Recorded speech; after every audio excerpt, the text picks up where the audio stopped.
എല്ലാവർക്കും എൻ്റെ ചാനലിലേക്ക് സ്വാഗതം. ഓണസദ്യയിലെ വിഭവങ്ങൾ ലഭിക്കാനായിട്ട് എൻ്റെ ചാനൽ സബ്സ്ക്രൈബ് ചെയ്യാത്തവർ ഇപ്പോഴേ തന്നെ സബ്സ്ക്രൈബ് ചെയ്യുക. ഇന്ന് ഞാനിവിടെ ഉണ്ടാക്കുന്നത് ഇഞ്ചിയും പുളിയാണ്. ഇഞ്ചിപ്പുളി നമ്മുടെ ഓണ സീരീസിലെ മൂന്നാമത്തെ വിഭവമാണ്. ചില സ്ഥലങ്ങളിൽ ഇതിന് പുളിയിഞ്ചി എന്നും പറയും. ഇഞ്ചിയും പുളിയെക്കുറിച്ച് പറയുമ്പോൾ നമ്മൾ കുട്ടിക്കാലത്ത് പുളിമരത്തിൻ്റെ ചുവട്ടിൽ പോയി പുളി പറിക്കുന്നതും അത് ഉപ്പ് കൂട്ടി തിന്നുന്നതും ഓർമ്മ വരുന്നില്ലേ? കൂടുതൽ പറഞ്ഞ് നിങ്ങളെ ഞാൻ കൊതിപ്പിക്കുന്നില്ല. നമുക്ക് കാര്യത്തിലേക്ക് കിടക്കാം.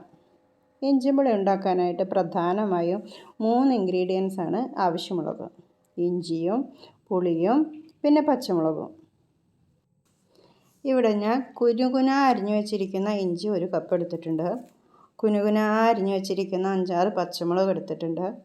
2 തണ്ട് വേപ്പിലയും 1 ടീസ്പൂൺ മുളക് പൊടി, 1/4 ടീസ്പൂൺ മഞ്ഞൾപ്പൊടി, 1/2 ടീസ്പൂൺ കായപ്പൊടി, 1/2 ടീസ്പൂൺ ഉപ്പ് എന്നിവ ചേർത്ത് നന്നായി ഇളക്കി അതിൽ നേരത്തെ പിഴിഞ്ഞ് വെച്ചിരിക്കുന്ന 1 കപ്പ് പുളിവെള്ളവും ചേർത്ത് ഇളക്കണം.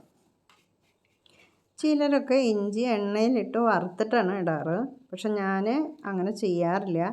ഞാൻ ഡയറക്റ്റ് തിളപ്പിക്കാറാണ് പതിവ്. വറുത്തിട്ടല്ല ഇടുന്നത്. ഇനി ഇതിലേക്ക് ഞാൻ നേരത്തെ ഉരുക്കി വെച്ചിരിക്കുന്ന ശർക്കരപ്പാനി 1 കപ്പ് വയ്ക്കുകയാണ്. ഇതിന് ശേഷം നമുക്ക് അടുപ്പത്ത് വെച്ച് ഇത് നന്നായി തിളപ്പിച്ച് വറ്റിച്ച് കുറുക്കി എടുക്കണം. ഇതിൽ തീരെ വെള്ളം ഉണ്ടാവാൻ പാടില്ല. വെള്ളം ഉണ്ടെങ്കിൽ കേടുവരും.